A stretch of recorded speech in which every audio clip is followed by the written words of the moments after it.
जय Jinendra. Vardhaman education and research institute में आप सभी का सहर्ष स्वागत करते हैं। आदरणीय परम पूज्य स्वाध्याय प्रेमी संयम प्रीति जी महाराज साहब जी एवं सौ शकुंतला जी चुरुडिया मासी जी, इनके मुखारबिंद से हम तत्वार्थ सूत्र का अध्ययन कर रहे हैं। क्लास नंबर 72 में आप सभी का सहर्ष स्वागत है। एक साथ मथेन वंदामी, भावपूर्वक मथेन वंदामी, श्रद्धा पूर्वक मथेन वंदामी। बोलिए शांतिनाथ भगवान की जय, आचार्य भगवंत की जय।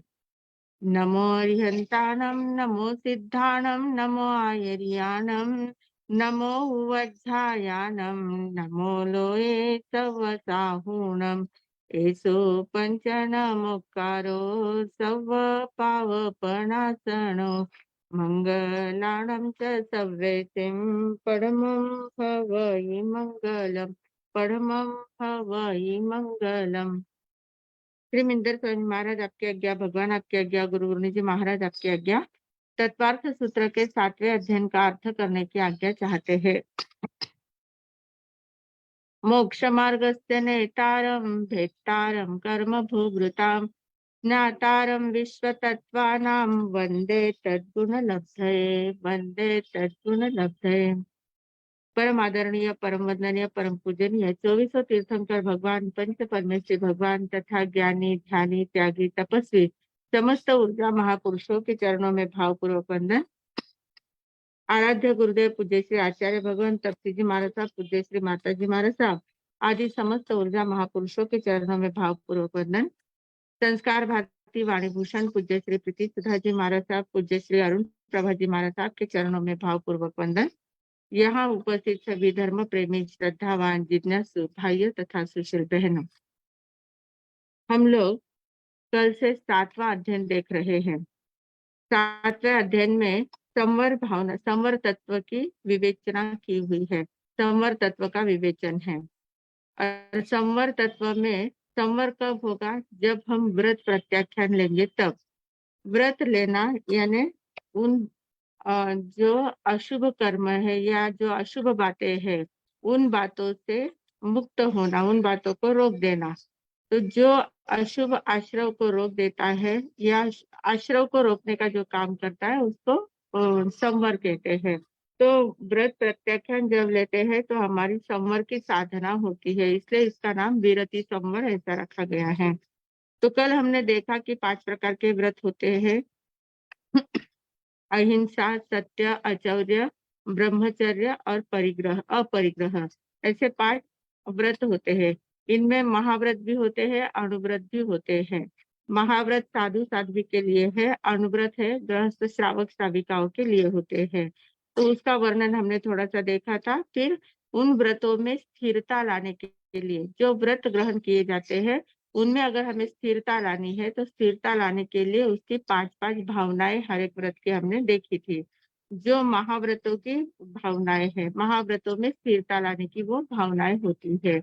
तो वो 5 भावनाएं कल हमने देखी थी। आज हम आगे का जो सूत्र है 4, 5, 6 और 7, ऐसे 4 सूत्र जो है 4 से लेकर 7 तक, इन चारों सूत्रों में भी और अलग अलग प्रकार की भावनाएं बताई है जो हमारे रोजमर्रा के जीवन में आती रहती है, हमारे व्यवहार में आती रहती है, हमारे बोलचाल में, हमारे जो भी बिहेवियर होता है सबके साथ, उसके साथ साथ जो जो भी भावनाएं हमारी आती हैं उन भावनाओं का वर्णन यहाँ पर किया गया है कि ऐसे समय में जैसे हमारे मन में अलग अलग प्रकार के भाव उठते ही रहते हैं, तो उन भावों का चिंतन कैसे करना है, उन भावों को किस प्रकार से मोड़ना है, अशुभ भाव है तो उनको शुभ की ओर कैसे ले जाना है, और ये सारी बातें इन 4 सूत्रों में बताई गई है। इसमें अलग अलग प्रकार की भावनाओं का वर्णन किया गया है।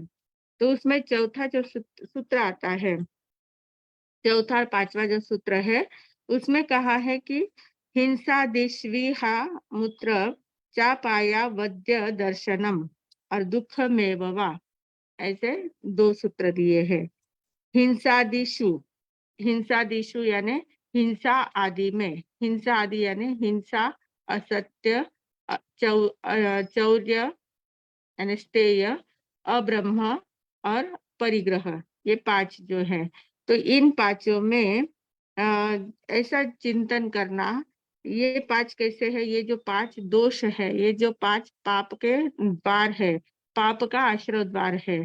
तो इन पाँचों में इहा और अमूत्र, इहा यानी इस लोक में, इहा का अर्थ होता है कि इस लोक में ये कैसे दुखदाई है, और अमूत्र यानी परलोक में, अन्यत्र यानी अमूत्र दूसरे लोक में, दूसरे लोक में भी ये कैसे हमारे दुखदाई हो सकते हैं। तो इस लोक में और दूसरे लोक में ये दुखदाई होते हैं, ऐसा चिंतन करना। कैसा दुख होता है?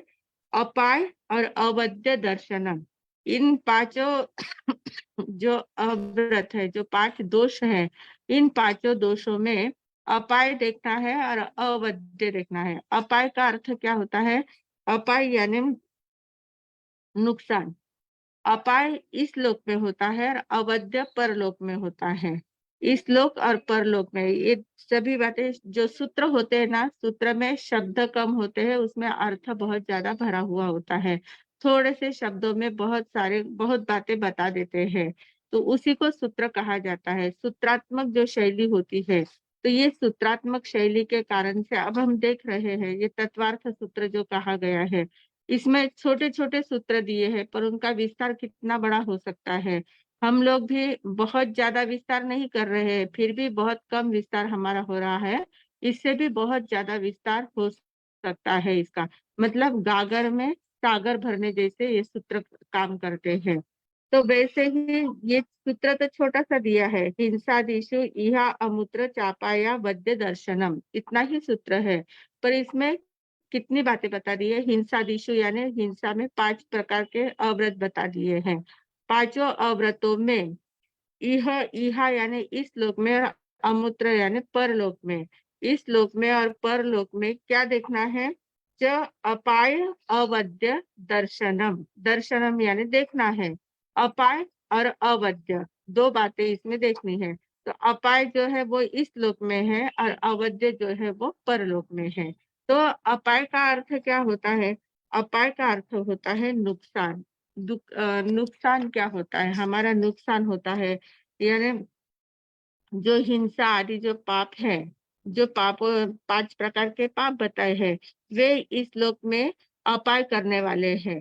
अपाय करने वाले हैं यानी उद्विग्नता बढ़ाने वाले हैं, वध कराने वाले हैं, बंधन में डालने वाले हैं, अविश्वसनीयता बढ़ाने वाले हैं। क्योंकि जब हम किसी की हिंसा करते हैं, तो हिंसा करने वाले को सदा भय रहता है कि कोई मुझे पकड़ लेगा, कोई मुझे दुःख देगा, कोई मुझे फांसी पर चढ़ा देगा या कोई मुझे जेल में डाल देगा। इस प्रकार के वध का और बंधन का उसको डर रहता है। अविश्वसनीयता यानी जो झूठ बोलता है, उसके ऊपर कोई विश्वास नहीं कर पाता है। तो झूठ बोलने वाले के ऊपर से विश्वास हट जाता है, तो उसकी अविश्वसनीयता बढ़ जाती है।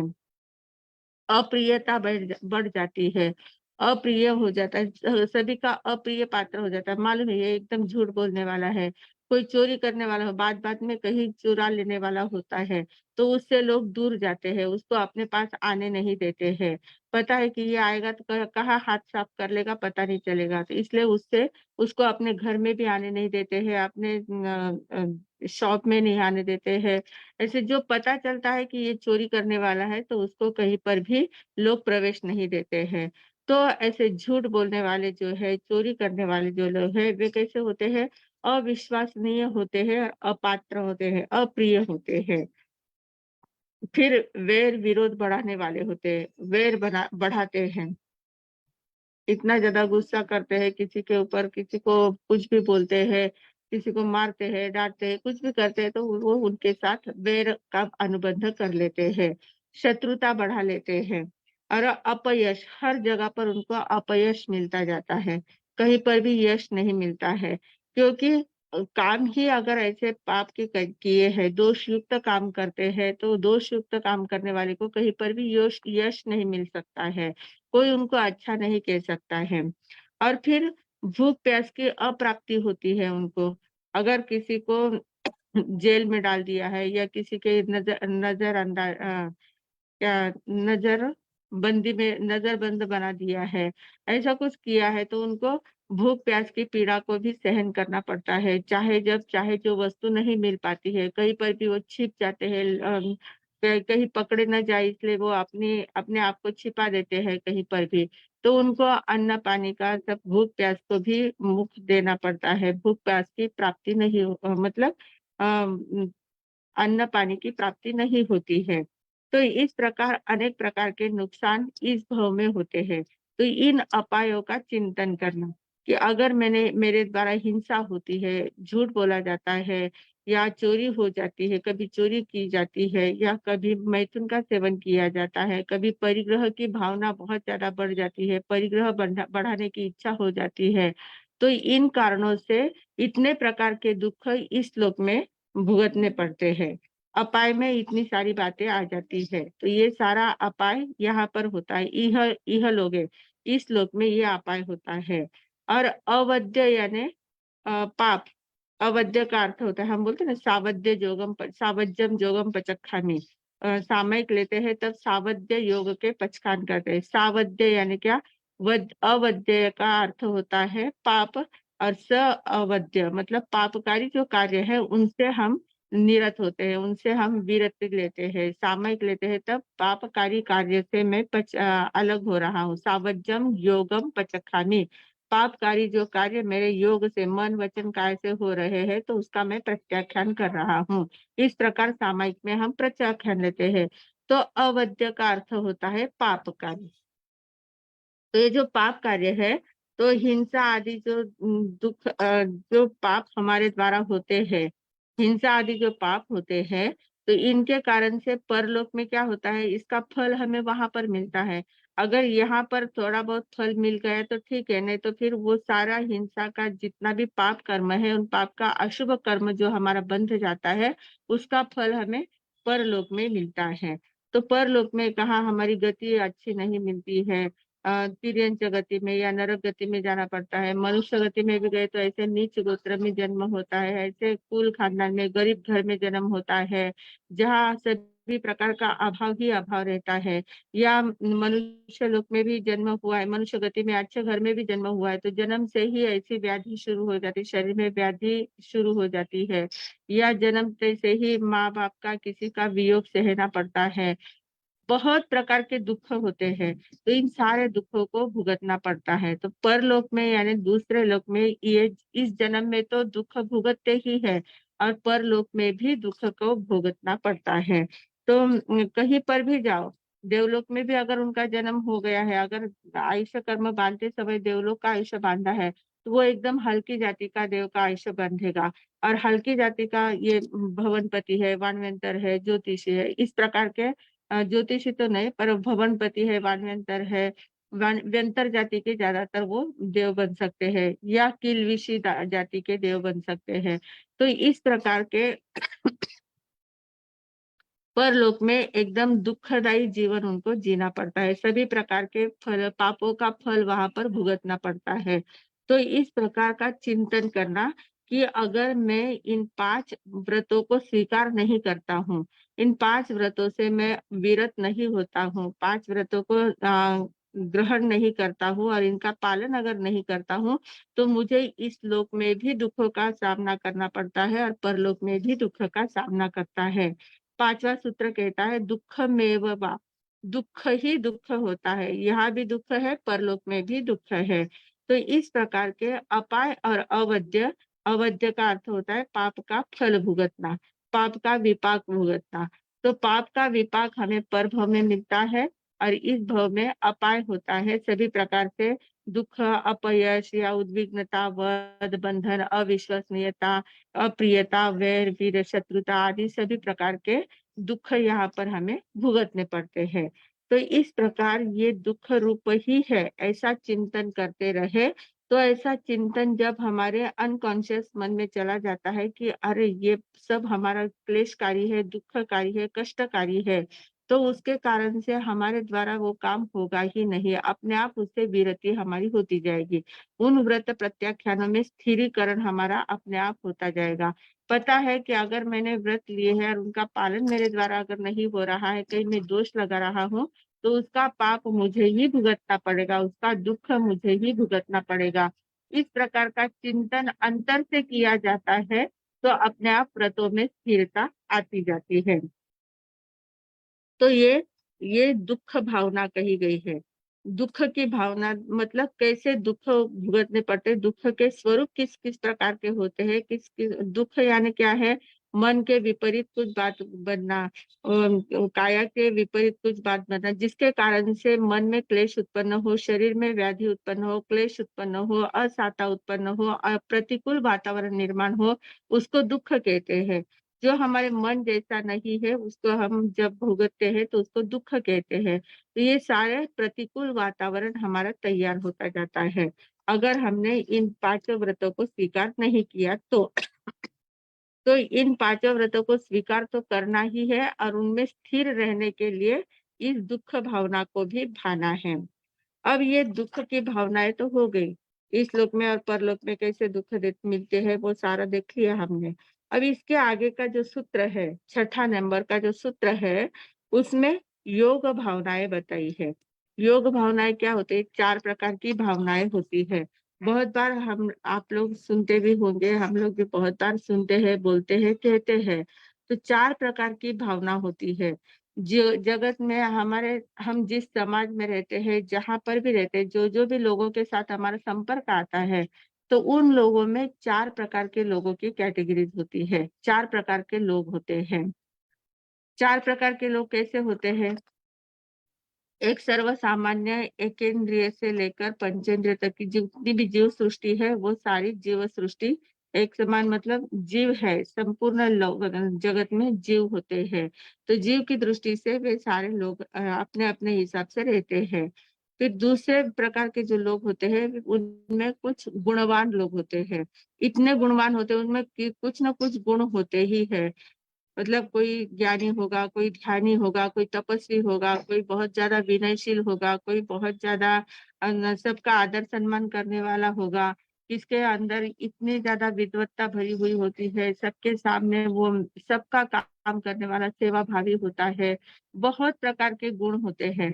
तो वो सारे गुणों से युक्त, सारे या कुछ कुछ विशेष गुणों से युक्त जो होते हैं, ऐसे गुणवान लोग भी हमारे सामने आते हैं, हमारे परिचय में आते रहते हैं।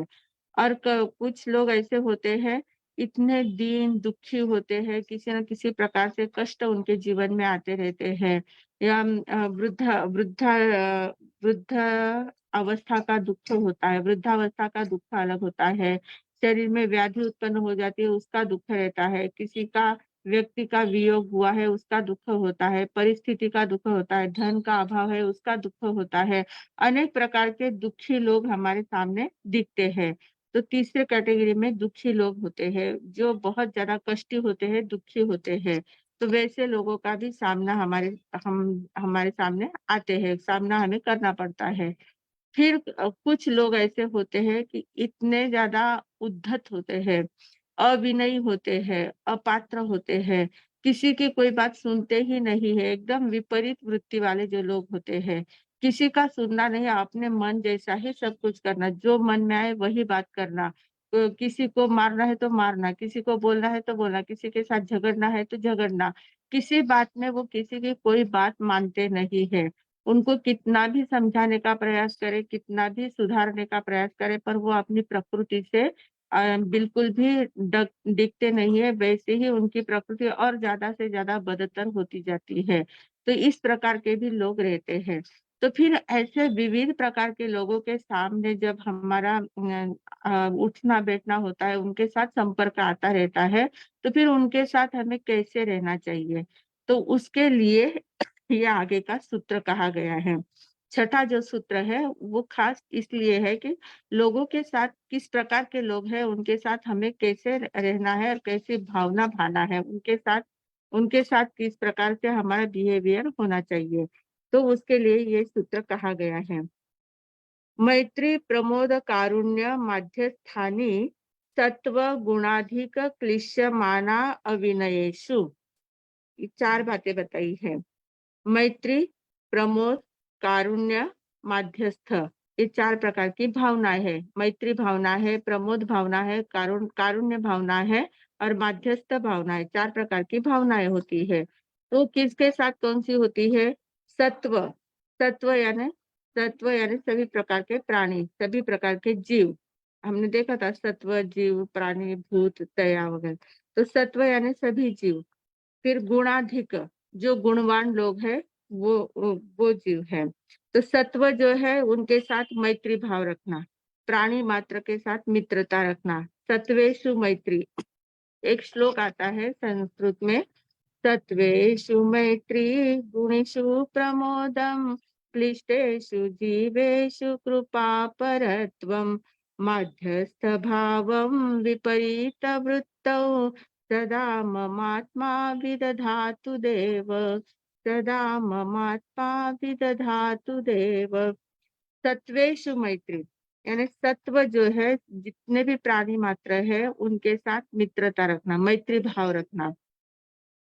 फिर गुणेशु प्रमोदम, जो गुणवान लोग है, गुणाधिक प्रमोद, गुणवान जो लोग होते हैं उनके साथ प्रमोद भावना रखना है।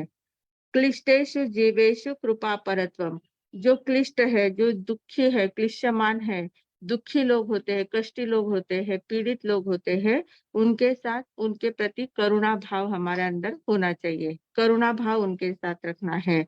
और अविनयेषु, अविनयेषु यानी जो अविनीत है, उद्धत है, अपात्र है, अयोग्य है, एकदम विपरीत वृत्ति वाले जो लोग होते हैं, उनके साथ कैसे भाव रखना है? माध्यस्थ भाव रखना है, तटस्थ भावना उनके साथ रखना है। ऐसे 4 प्रकार की भावनाएं बताई हैं। तो अब इसमें हमें क्या कहा है कि क्लिष्ट सत्वेषु मैत्री गुणेषु प्रमोदम क्लिष्टेषु जीवेषु कृपा परत्वम। अब सत्वेषु मैत्री यानी क्या होता है? सत्वेषु मैत्री यानी प्राणी मात्र के साथ मित्रता। हम लोग बोलते हैं ना, खामे में सव्वे जीवा विखमंतु में मिट्टी में सव्व भूयेषु वैरम मध्यम न केनई। मिट्टी में सव्व भूयेषु, सभी प्राणी मात्र के साथ मेरी मित्रता हो।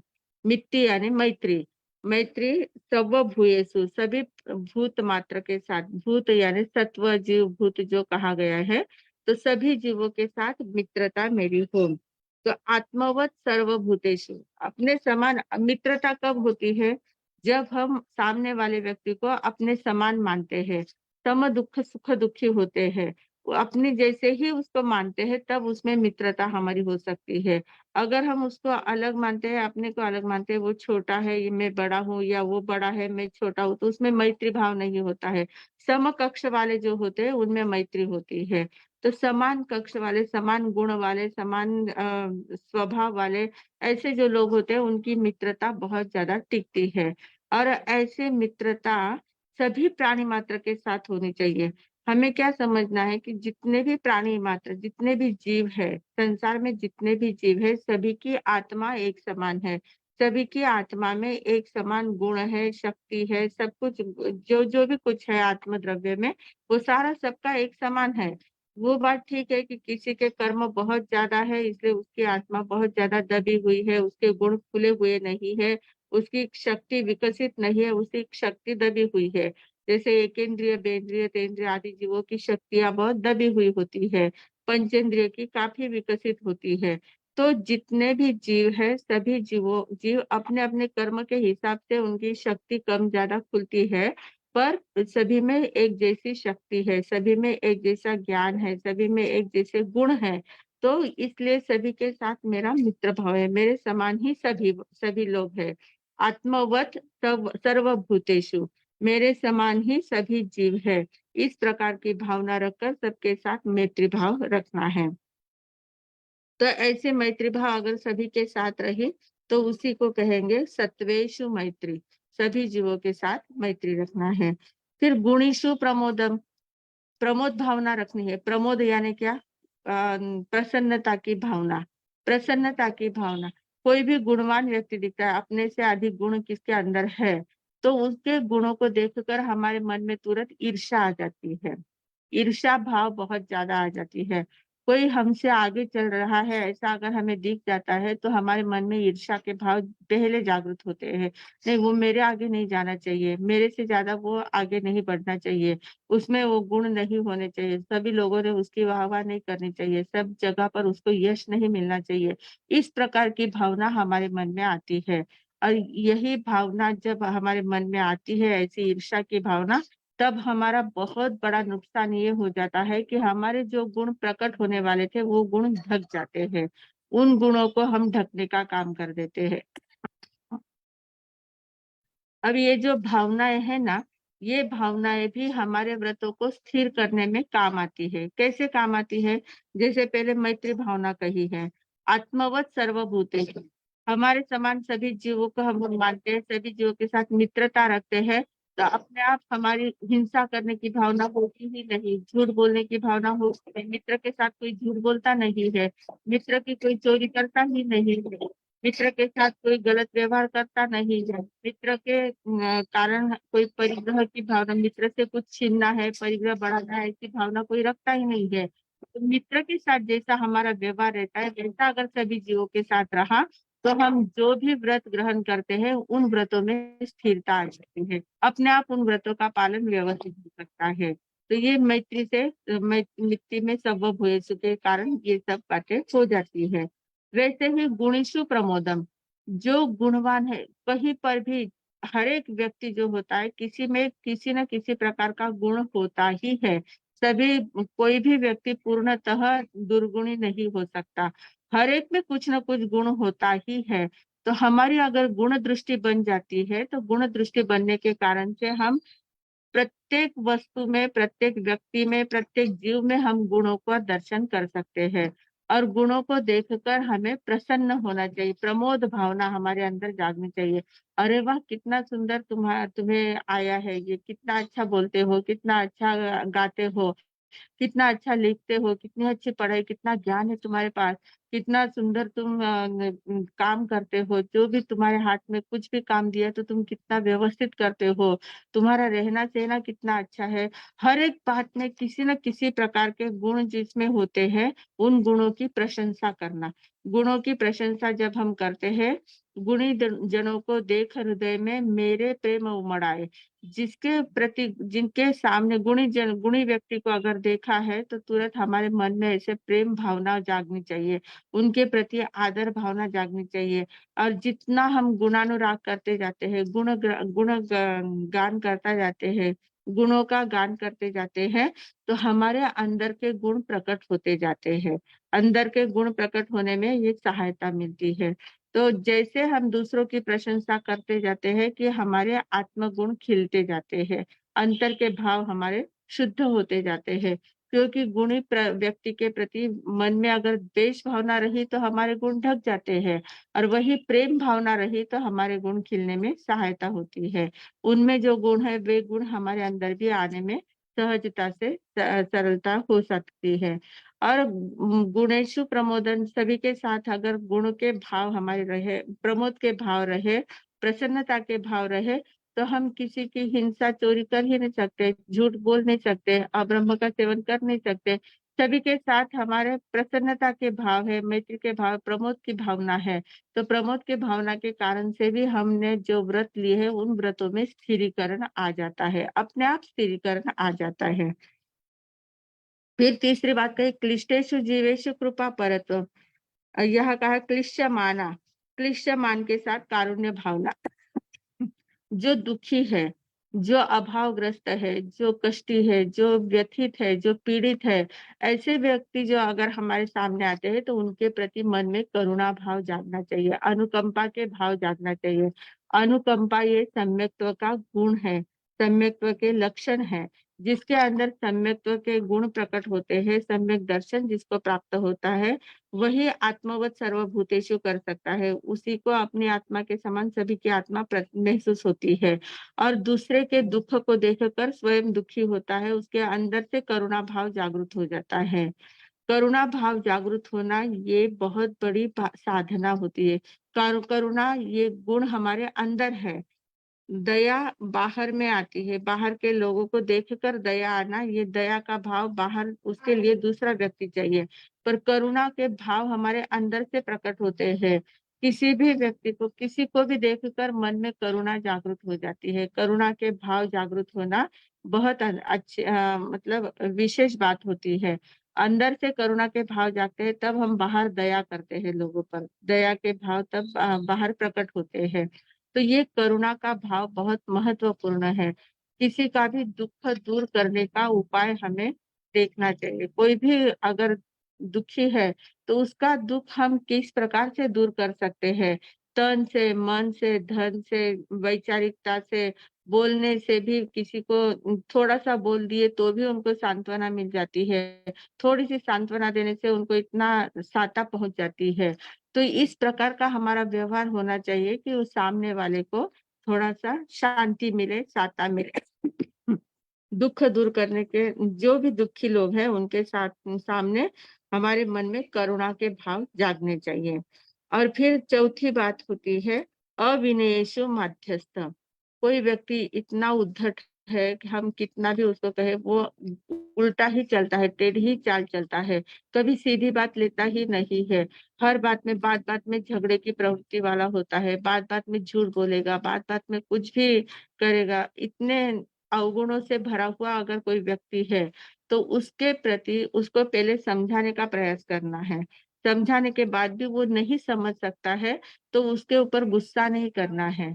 उस व्यक्ति के प्रति तटस्थ भाव रखना है, ठीक है, उपेक्षा भाव रखना है कि ठीक है, उसकी प्रकृति वैसी है, उसका स्वभाव वैसा है, पर वो उसके लिए अच्छा नहीं है, पर हम कुछ कर नहीं पाते हैं। इसलिए उसको सिर्फ भावनाओं का संप्रेषण देना कि उसको सद्बुद्धि मिले।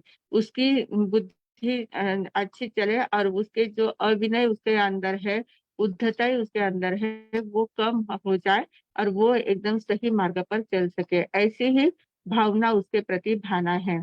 ना उसके ऊपर गुस्सा करना है, ना उसे कोई किसी प्रकार की तकलीफ देना है, पर उसके साथ हमें मध्यस्थ भाव रखना है।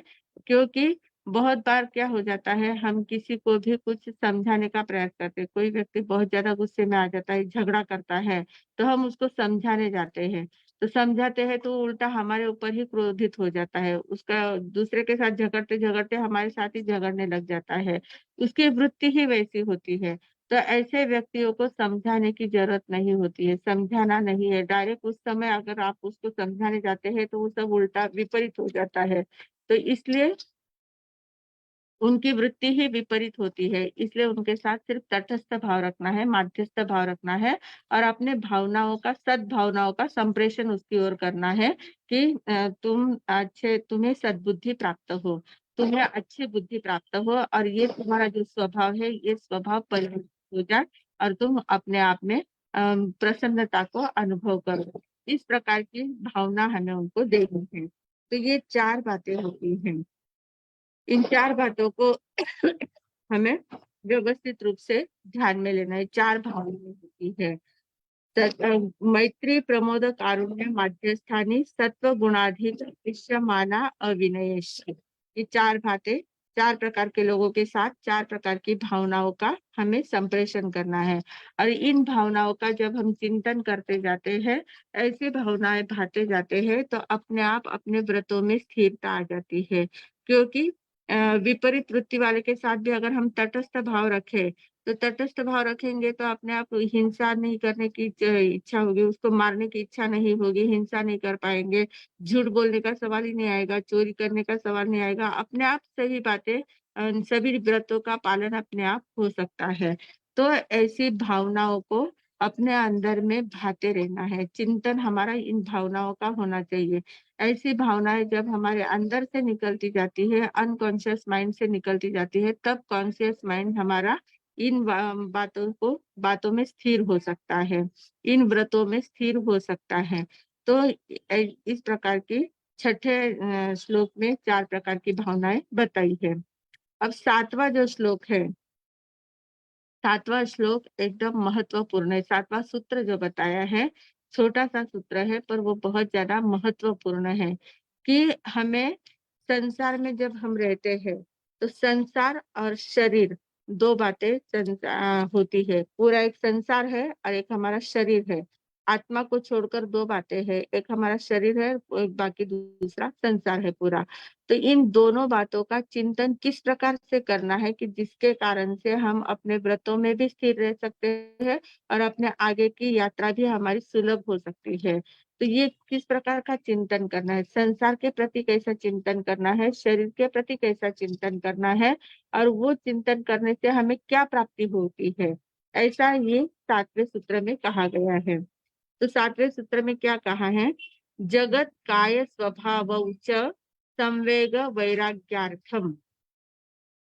जगत यानी संपूर्ण विश्व, संसार, और काय यानी शरीर, हमारा शरीर, इन दोनों का स्वभाव, स्वभाव यानी स्वभाव, इन दोनों का स्वभाव द्वितीय है। द्वितीय का स्वभाव शब्द बना, स्वभाव स्वभाव स्वभावाः, ऐसा शब्द बनता है संस्कृत में। इसे स्वभाव कहा है तो जगत और काय दोनों के साथ इसका संबंध आता है। जगत का स्वभाव और काया का स्वभाव, च यानी और, संवेग वैराग्यार्थम, ये दोनों का क्या है, जगत का जब हम स्वभाव देखते हैं, संसार का स्वभाव का चिंतन हम जब करते हैं तो हमारे मन में संवेग की भावना जागृत होती है, संवेग की भावना जागृत होती है। और काय का स्वभाव जब हम चिंतन करते हैं, शरीर के स्वभाव का चिंतन जब हम करते हैं, तब हमें वैराग्य की प्राप्ति होती है। वैराग्यार्थम मतलब वैराग्य प्राप्त करना है तो शरीर का चिंतन करना है, और संवेग प्राप्त करना है तो जगत का चिंतन करना है, संसार का चिंतन करना है। वैराग्यार्थम, अर्थम यानी के लिए, वैराग्य के लिए शरीर का चिंतन और संवेग के लिए जगत का चिंतन करना है। इस प्रकार दो बातों का चिंतन करने से दो बातें हमारे जीवन में प्रकट होती है। अब संवेग तथा वैराग्य, इन इनमें इसका अर्थ क्या होता है, संवेग का अर्थ क्या होता है, समवेग शब्द है, सम प्लस वेग, सम, सम प्लस वेग, यानी सम्यक वेग। सम्यक वेग अंदर से प्राप्त होता है, वेग यानी गति, वेग का अर्थ क्या होता है, गति। तो सम्यक गति हमारी होनी चाहिए। किस ओर सम्यक गति होनी चाहिए, शुभ कार्य में सम्यक गति होनी चाहिए, धार्मिक कार्य में धर्म के कार्य में सम्यक गति होनी चाहिए, मोक्ष मार्ग में सम्यक गति होनी चाहिए।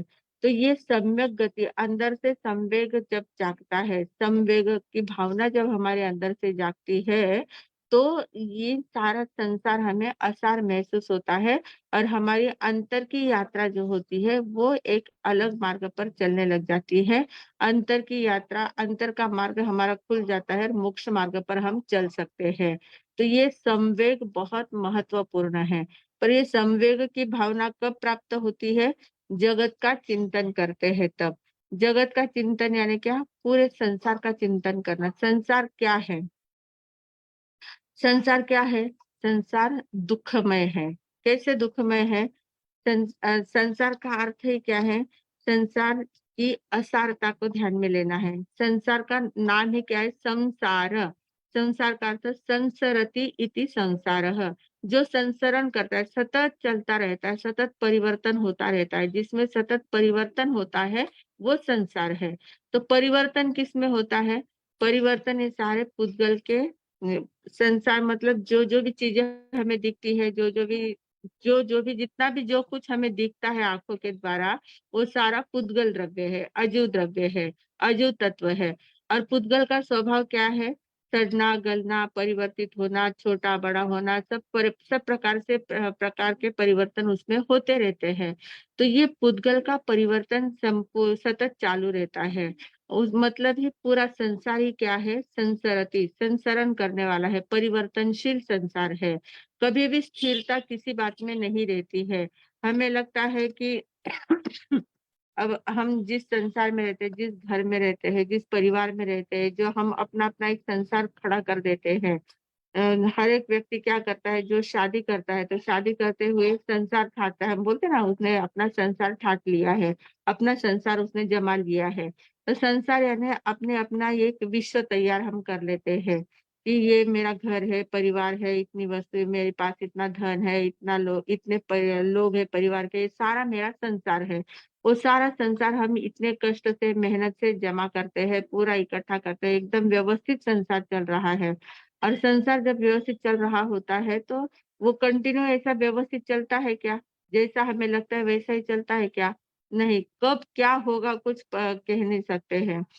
व्यवस्थित बिज़नेस चल रहा है, पैसे बराबर आ रहे थे घर में, तो अचानक से ऐसा कुछ परिवर्तन आ जाता है, ऐसे अचानक ऐसा कुछ उसमें घाटा आ जाता है, हानि हो जाती है बिज़नेस में कि हम एकदम बर्बाद हो जाते हैं। तो पूरा जो संसार हमारा व्यवस्थित चल रहा था, उसमें कुछ खलना आ जाती है। वो संसार हमारा डिस्टर्ब हो जाता है। कहीं परिवार वाले इतने सारे लोग हैं, कहीं किसमें किसी की किसी प्रकार की ऐसी बीमारी उत्पन्न हो गई है, तो उस बीमारी में कितना पैसा डाल देते हैं और सब लोग डिस्टर्ब हो जाते हैं।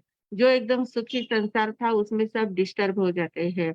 फिर कोई कहीं कभी-कभी क्या होता है, सब एकदम व्यवस्थित है, पर कभी किसी ऐसी बहू घर में आ जाती है या ऐसा कुछ बेटा जन्म ले लेता है, ऐसी बेटी जन्म ले लेती है कि पूरे घर में अशांत वातावरण कर देते हैं। इतना सबके साथ झगड़ा करना है, ऐसा ऐसा उनका व्यवहार होता है कि सब लोग अशांत हो जाते हैं, किसी को उनका अच्छा नहीं लगता है। मतलब संसार में कहीं पर भी हमें शांति और सुख समृद्धि एक जैसी कहीं नहीं मिलती है। थोड़ा बहुत व्यवस्थित चलता है तो कुछ न कुछ उसमें आ ही जाता है। कुछ भी बातें बनती जाती है। किसी भी प्रकार की कुछ भी बातें बन सकती है और एकदम से पूरा हमारा विनष्ट हो जाता है। पूरा संसार हमारा ये बन जाता है। कभी कोई शारीरिक व्याधि नहीं आई, आर्थिक नहीं आई तो कुछ दैवी आपत्ति आ जाएगी या कुछ प्राकृतिक आपत्ति आ जाएगी। कुछ न कुछ ऐसा बन जाएगा कि जिसके कारण से संसार में हमें शांति नहीं मिल पाती है। तो इस प्रकार संसार का पूरा चिंतन कर ये अपना-अपना छोटा-सा संसार है, पर ये पूरा संसार जो है, पूरे संसार में कितनी बातें हैं कि जो कभी भी एक जैसी नहीं होती है। हर हर स्थान पर कुछ न कुछ बिगड़ता रहता है, बनता रहता है, बिगड़ता रहता है, बनता रहता है, कुछ न कुछ परिवर्तन होता ही रहता है। तो ऐसे इस संसार में हमें कितना रहना है, कितने इसके साथ आसक्ति रखना है, कितना इसके साथ एकरूप होना है, ये चिंतन हमें करना है। कि संसार अगर वो स्वयं ही स्थिर नहीं है, तो हम उसमें स्थिरता कैसे ला सकते हैं? हम अपने मन को उसमें एकरूप कैसे रख सकते हैं? तो हमें उसके साथ एकरूप न होते हुए, हमें अपना देखना है कि मेरी आत्मा तो स्थिर है, मैं तो स्वयं स्थिर में मैं अपने आप में स्थिर रह सकता हूँ। आत्मा के गुण अगर प्रकट हो जाते हैं, तो मुझे बाहर की कोई वस्तु मुझे कोई किसी प्रकार की तकलीफ नहीं दे सकती है। इस प्रकार के आत्मचिंतन करके उसमें संवेग आ जाती संवेग की भावना आ जाती है। संवेगेनम भन्ते जीवे किं जनैः संवेगेनम अनुत्तरम धम्म सद्धम जनैः। संवेग से हमें अनुत्तर धर्म श्रद्धा प्राप्त हो जाती है। धर्म की श्रद्धा प्राप्त हो जाती है क्योंकि संवेग आने के कारण से बाहर का जो नश्वरता है वो जब ध्यान में आ जाती है, तो जो शाश्वत तत्व है उस शाश्वत तत्व के प्रति हमारी श्रद्धा एकदम दृढ़ हो जाती है। उसके उसकी अनुभूति हमें होने लग जाती है और अनुभूति होने के बाद फिर अपने आप क्रोध, मान, माया, लोभी, कषाय जो है वो अपने आप कम-कम होती जाती है। तो इस प्रकार संवेग की भावना जागने के लिए संसार के स्वभाव का चिंतन करना, संसार कैसा है उसका चिंतन करना और उसमें आसक्त होने जैसा कुछ भी नहीं है। कहीं पर भी मन लगाने जैसा नहीं है, कहीं पर भी जी अटकाने जैसा नहीं है, कहीं पर भी एकरूप होने जैसा नहीं है, कुछ भी नहीं है। ये सब है, ठीक है, सबके साथ मध्यस्थ भाव से रहना है। मध्यस्थ भाव से तटस्थ भाव से हमें रहना है। किसी के भी साथ इतना ज़्यादा घुल-मिल नहीं जाना, इतना ज़्यादा आसक्त नहीं हो जाना है कि जिसके कारण से हमें वेदना होती रहे। अन परिवार में भी इतना ज़्यादा मोह आसक्ति नहीं रखना है कि किसी का वियोग हो जाए तो हमारा जीना मुश्किल हो जाए। इतनी ज़्यादा आसक्ति किसी में नहीं रखनी है। सब अपने-अपने कर्मों से आते हैं, अपने-अपने कर्म के हिसाब से सब मिलते हैं, बिखरते हैं। ये सारा संसार ही है। इसमें मिलना और बिछुड़ना ये तो इसका स्वभाव ही है। संसार में सब बातें बनती रहती, संयोग है वहाँ वियोग होने ही वाला है, वियोग है तो वापिस संयोग होने ही वाला है। कुछ ना कुछ ये सारा बदलने वाला है। तो इसमें हमें ज़्यादा आसक्त होने की कोई ज़रूरत नहीं है, हम अलग है, ये सारा अलग है। और अलग को अलग रूप से देखना है। जैसे आप लोग पिक्चर देखते हो, मूवी देखते हो या कोई सीरियल देखते हो, वहाँ कितनी घटनाएँ घटित होती है, कितनी बिगड़ती है, कितनी बनती है, कुछ-कुछ कुछ भी बनता है। पर आप कैसे देखते हो? तटस्थ भाव से देखते हो। सिर्फ़ पिक्चर देखना है इसलिए देख रहे हैं, मूवी देखनी है इसलिए देख रहे हैं, थोड़ी देर एंटरटेनमेंट करना है उतना कर लेते हैं। बाकी उसमें आसक्त नहीं होते हैं। वहाँ किसी की हत्या हो जाती है तो आप रोते नहीं बैठते हैं। सिर्फ़ देखते हैं, हाँ, अच्छा नहीं हुआ, सिर्फ़ थोड़ा बहुत मन में लगता है कि ये बहुत विलेन है, ये अच्छा नहीं है, वो बुरा है, वो अच्छा है। थोड़ी बहुत बातें मन में आती है, पर आप इतने आसक्त नहीं हो जाते। वो पिक्चर बंद कर दिया तो वापस आप अपने काम में लग जाते हैं। तो जैसे मूवी को देखते हैं, टीवी पर हम देखते हैं या थिएटर में जाके देखते हैं, तो वैसे संसार को भी देखना है। उतना ही तटस्थ भाव से संसार को भी देखना है। उसमें हम अगर आसक्त नहीं बने तो संवेग की भावना हमारी जागृत हो सकती है और ये बहुत महत्वपूर्ण विषय है। दूसरा है काया, शरीर के प्रति मोह हमारा सबसे ज़्यादा मोह हमारा शरीर के प्रति होता है। मैं कैसा हूँ? मेरा शरीर कैसा है? मेरे शरीर में ये दर्द हो रहा है, वो दर्द हो रहा है, मैं अच्छा ऐसा दिख रहा हूँ, वैसा दिख रहा हूँ। शरीर में कुछ भी हुआ तो हाँ, हमें तुरंत महसूस होता है। मतलब हमारी चेतना शरीर के साथ एकदम एकरूप हो जाती है। शरीर में थोड़ी बहुत भी पीड़ा होती है तो तुरंत हमें दुःख होने लग जाता है, बहुत ज़्यादा उद्विग्नता बढ़ जाती है। इसको कोई कष्ट नहीं होना चाहिए, मेरा शरीर एकदम व्यवस्थित होना चाहिए और इतना उस शरीर के लिए रात-दिन कितनी मेहनत करते रहते हैं। खाना है, पीना है, समय पर उसको खिलाना है, क्या-क्या खाना है, कैसे कौन से मौसम में क्या खाना है, कौन से समय में क्या खाना है, क्या खाए तो कैसे तबीयत रहेगी, क्या नहीं खाए तो कैसे तबीयत मेरी खराब हो जाएगी। पूरा ध्यान शरीर में होता है, उसकी मालिश करना है, खाना-पीना, मालिश करना सब कुछ इतना ज़्यादा करते हैं, उसकी देखभाल करते रहते हैं, इतना उसको सजाते हैं, सँवारते हैं, सब कुछ करते हैं। और ये शरीर कभी हमें साथ देता है क्या?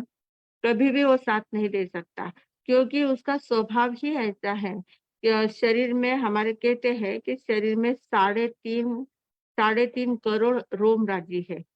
हर एक के शरीर में कितनी रोम राज्य होती है? 3.5 करोड़ रोम राज्य होती है और हर एक रोम राज्य में पौने 2-2 रोग होते हैं। हर एक रोम राज्य में पौने 2-2 रोग होते हैं। मतलब ये कितना रोग का ही घर है, व्याधि का ही घर है हमारा शरीर।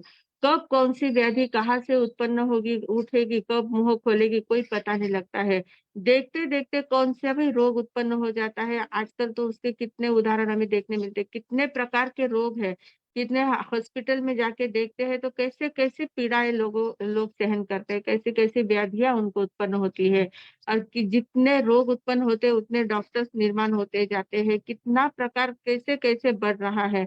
ये सारा संसार शरीर का जो ढाँचा हम देखते हैं, शरीर की व्याधियाँ देखते हैं, शरीर की नश्वरता देखते हैं और इतना सब कुछ देखते-देखते कब बुढ़ापा आ जाता है, बुढ़ापे की छाया कब चेहरे पर आ जाती है, कितना भी रंग-रोगान करते हैं, कितने भी बालों को काले करने का प्रयास करते हैं, कब वो बाल सफ़ेद हो जाते हैं पता नहीं चलता है, कब झुर्रियाँ मुँह पर चेहरे पर आ जाती है, हाथ पर आ जाती है, पता नहीं चलता है। और एकदम कितना भी सार-संभाल किया तो भी ये शरीर हमें धोखा ही देने वाला है, कभी भी वो हमारे मन जैसा नहीं रहने वाला है।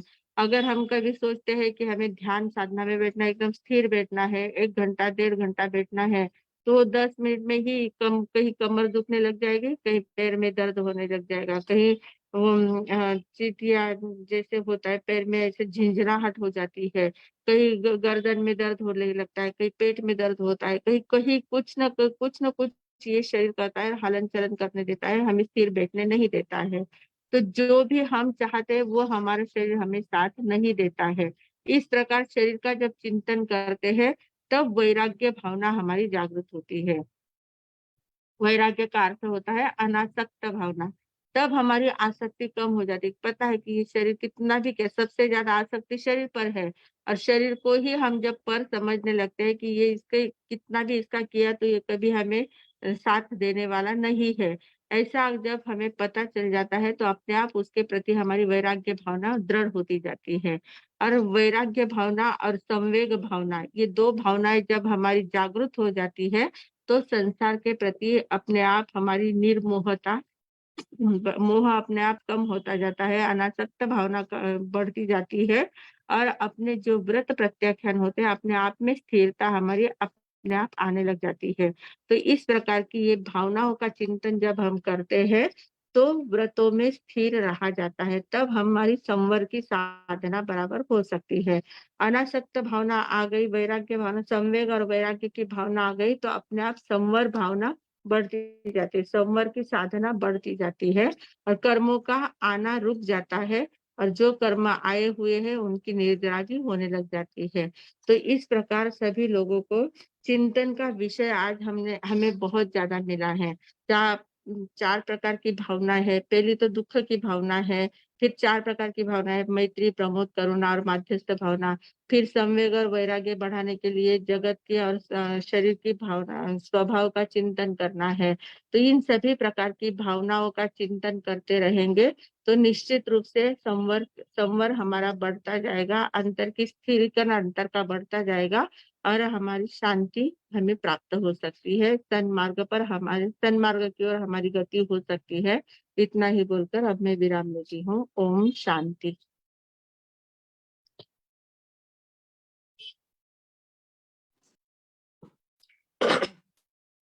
मथनंदन, हाँ, दया पर सभी जिज्ञासु साधकों को भावपूर्वक जय जिनेन्द्र।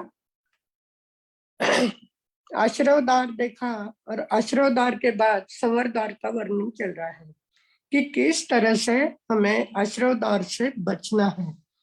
अभी आज 2 शब्द बताए, अपाय और अवध्य। अपाय यानी इस लोक में किस कारण से हम पीड़ित होते हैं और परलोक में अवध्य यानी परलोक में किस कारण से हम पीड़ित होते हैं। अभी जो आश्रव द्वार है, कल हमने महाव्रत देखे थे, अहिंसा, सत्य, अचौर्य। अभी आज हिंसा, असत्य, अचौर्य,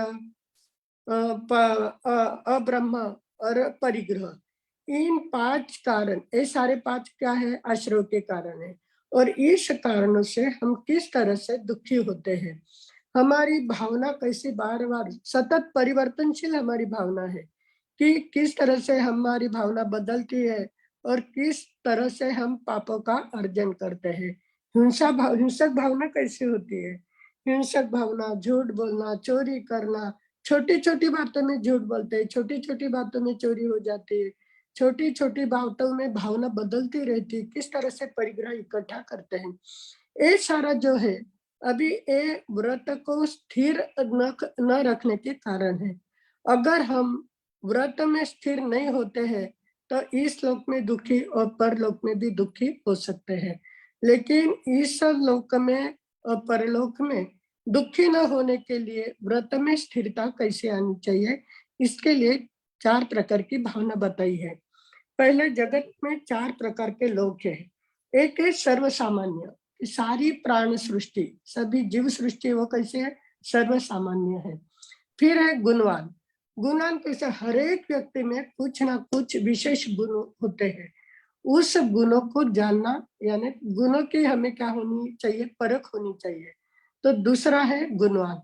तीसरा है दीन दुखी।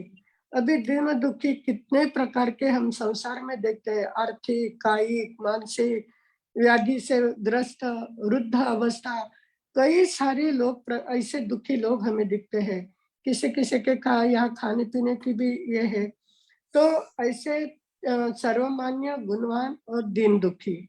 और चौथे होते हैं अविनयी, कि जिनका स्वभाव कैसा होता है? उद्धट जो बोलते हैं कि विपरीत प्रवृत्ति वाले, जो भी कुछ अच्छा है उसको उनको अच्छा लगता ही नहीं, उससे कुछ ना कुछ बुरा करना है, स्वयं का ही बुरा करते हैं, औरों का भी बुरा करने वाले, ऐसे अविनयी लोग, अपात्र, अविश्वसनीय, जहां भी जाते हैं वहां पर उनको अपयश ही मिलता है। तो ये सारे 4 प्रकार के लोग होते हैं। अभी 4 प्रकार के लोग हैं और 5 प्रकार के दोष हमें किस तरह से लगते हैं, इसका विशद वर्णन हमारे सर ने किया है। और कल से हम सुन रहे हैं कि 5 महाव्रत के बारे में सारा सुना है। लेकिन इसमें स्थिर रहने के लिए 4 महत्वपूर्ण भावना आज हमें बताई। पहली भावना है मैत्री, प्रमोद, कारुण्य और माध्यस्थ। 4 भावना है। तो मैत्री यानी सर्व प्राणी के प्रति हमारा क्या होना चाहिए, मैत्री भाव होना चाहिए। जैसा हमारा स्वयं का जीवन है वैसे ही, जैसे हम दुखी होते हैं या सुखी होते हैं, हमें जो पीड़ा होती वैसे ही सामने वाले जीवों को भी होती है। तो मैत्री भाव रखकर एक दूसरे के लिए आदर भाव रखना, ये क्या है, मैत्री। फिर है गुणवान लोगों के साथ। गुणवान लोगों के साथ कई सारा गुणेशु यानी उनके गुणों की क्या करना है, आदर करना है। उनके गुण, जिनके पास छोटा भी कुछ गुण होगा तो उसकी हमेशा क्या करनी है, प्रशंसा करनी है, उस गुणों की परख करनी है, उनको ऊपर उठाना है। और दूसरे के गुणों की प्रशंसा करते करते हमारे अंदर भी वो अच्छे गुणों क्या होते हैं, अपने आप पनपने लगते हैं। कि अंतर में वही गुण पड़े हुए हैं, हमारे पास सारी सुख जो गुण संपदा है वो इतनी हमारी स्पेशल है, लेकिन हमने क्या किया है कि इन सारे दोषों के कारण उसको ढकने का ही प्रयास किया है। क्योंकि गुणवान लोगों को देख के मन में ईर्ष्या भाव जाग जाती है कि ओ आगे बढ़ रहा, मैं पीछे रह रहा हूँ। ये अगर भाव हमारे मन में आते हैं तो कभी भी हम ऊपर उठ नहीं सकते। पहले ऊपर उठने वाले को उठाना है, जो है उनको उठाकर आप उठ सकते हैं। तो ये जो हमारी भावना है वो कौन सी है, गुणवान। तीसरी है करुणा भावना। अंतर में दया बाहर से होती है और अंतर का गुण कैसा होता है, करुणा होता है। तो गुणवान के लिए प्रमोद भाव रखना है, प्रसन्न भाव रखना है। और जो ये है कारुण्य भावना, किसी दुखी को देखकर आपके मन में अनुकंपा के भाव जागृत होना चाहिए। अंदर से अगर करुणा भाव जागृत है तो हम सामने वालों का क्या करते हैं, उनको भी प्रसन्न करने का प्रयास करते हैं। तो कारुण्य भावना। और तीसरी है तटस्थ भावना, मध्यस्थ भावना, तटस्थ भावना के जैसे अविनीत लोग हैं, उनको कितना भी समझाने का प्रयास किया लेकिन जो उनका स्वभाव बना हुआ है उसमें ज्यादा परिवर्तन नहीं आता है। उनको देखकर क्या हो जाते हैं, हम दुखी हो जाते हैं। उनको सुधारने के लिए गए तो हम भी क्या हो जाते हैं, वो तो विपरीत ही आचरण करने वाले हैं। तो ऐसे समय में मौन रखकर उसकर अच्छे तरह के भावना के 4 भावनाओं का संप्रेषण उसके ऊपर करना है। कदाचित उसके कर्म के कारण वो भाव से वो क्या होता है, उसमें परिवर्तन आ सकता है। तो ये महत्वपूर्ण, आज हमने 5 दोष देखे, 4 प्रकार के लोग देखे और 4 प्रकार की भावना देखी। और महत्वपूर्ण है कि आज जो है जगत, संवेग और वैराग्य, संसार और शरीर, जगत का सारा चिंतन जब हम करते हैं कि अभी जगत में तो सारा भौतिकता में इतना रमन हो चुका है कि उसमें हम क्या हो गए, भूल गए। वास्तविकता को भूलकर हम क्या हो गए कि जो अशाश्वत है उसके पीछे भाग रहे हैं। लेकिन सारा चिंतन करने के बाद ये सारा कैसा है, क्षणिक है। ये सारा सुख कैसा है, क्षणिक है, अशाश्वत है, नष्ट होने वाला है। कितना भी प्राप्त करो लेकिन कुछ ना कुछ समस्याएं उत्पन्न होती रहती है।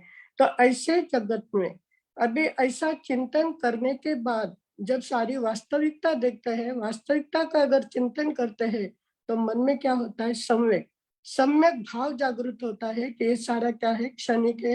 ये तब पता चलता है जब हमारा चिंतन होता है। अगर उसमें ही रमन करते रहे तो एक चिंतन हमारा होगा नहीं है। तो संवेग प्राप्त करना है। और शरीर के बारे में तो कितना अच्छा बताए, खाना पीना है, सजाना है, संवरना है, सब कुछ करते हैं। कितने भी इस शरीर की हम रखवाली करते हैं लेकिन वो अपना रूप दिखाए बगैर नहीं रहता। क्योंकि हमारे शरीर में 3.5 करोड़ रोम राज्य है। हर रोम में 2.25 रोग है। यानी ये शरीर वैसा देखा है तो खाली पुण्यवानी के कारण समझो, हमने पूर्व जन्म में कोई अच्छे कर्म किए इसलिए अभी हम कैसे स्वस्थ मस्त है। लेकिन पता नहीं व्याधि का घर है, कभी भी ये बाहर आ सकता है। तो इस शरीर को सजाने संवारने में कितना समय देना है कि पता है एक दिन तो ये क्या गलना सड़ना विध्वंसन होना, ये तो इसका गुण है। तो ऐसे औदारिक शरीर की कितनी सार संभाल करना और उसमें कितना समय व्यतीत करना, आज हमने सारा सुना है। तो इन बातों पर अगर हम चिंतन करेंगे, संवेग और वैराग्य 2 बातों पर अगर चिंतन करते रहेंगे तो निश्चय में हम व्रत में स्थिर होने का स्थिर होने का प्रयास तो करेंगे, व्रत में स्थिर बनेंगे, और स्थिर बनने के बाद आगे का जो हमारा मार्ग है, क्योंकि जो अशुभ बातें उनसे तो हमारी अधोगति होने वाली है, और ये मनुष्य जन्म ऐसा मिला है कि अगर ऊर्ध्वगति के ओर प्रयास करना है तो इन सारी बातों का चिंतन करेंगे तो ही हमारा प्रवास ऊर्ध्वगति के ओर होगा। इसी मंगल भावना के साथ मैं विराम देती हूँ।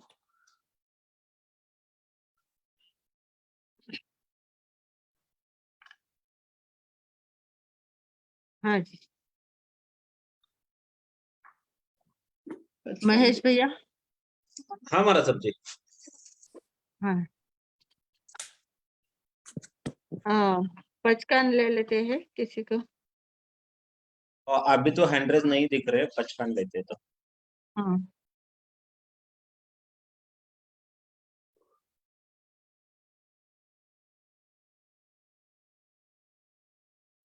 हात जोडे जिने नवकारशी पोरशी देर पोरशी दो पोरशी आपापल्या धारणाप्रमाणे उपयुक्त पचकान अस्नम पाणम खायमम सायमम अनर्थना भोजनम सहसागरणम सव समाहिवत्ती आगरणम ओसिरे ओसिरे ओसिरे।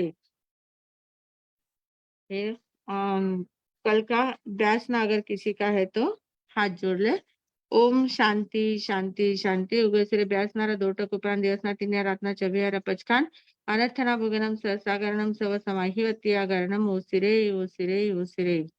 कल का आयम्बिल अगर किसका है तो ओम शांति शांति शांति उगेसरे आयम्बिल रायटक उपरांत दिवसना तीन रातना चवियारा पचकान अनर्थना भोगनम सहसागरणम सव समाहिवत्ती आगरणम ओसिरे ओसिरे ओसिरे।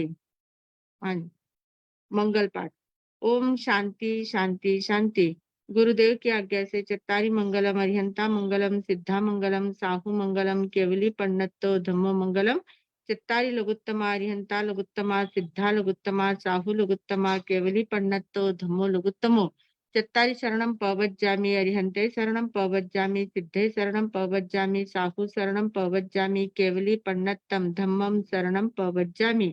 चार मंगल चार उत्तम चार शरणा दुख हरणा सुख करना वरण शरणा कोय जो भवि प्राणी आदरे तो अक्षय अमर पद हो। बोले भगवान महावीर स्वामी की जय। आचार्य भगवंत की जय। पूज्य श्री माता जी महाराज साहब की जय। पूज्य श्री वाणी भूषण प्रीति सुधा जी महाराज साहब की जय। सब साधु संतन की जय। आज के आनंद की जय। हाँ जी, एक्चुअली हैंड रेज नहीं दिख रहे हैं, तो वैसे ही वर्तमान एजुकेशन एंड रिसर्च इंस्टीट्यूट की ओर से आप सभी का खूब खूब आभार, और स्वाध्याय प्रेमी परम पूज्य संयम प्रीति जी महाराज साहब जी एवं सौ शकुंतला जी चुरडिया मासी जी, उनको भी खूब खूब आभार एवं धन्यवाद। अभी कल मिलते हैं बराबर 8:30 बजे। तब तक सभी के लिए जय जिनेन्द्र। हाँ। कट गया अर्चना भाई, शुरुआत करें પછી हो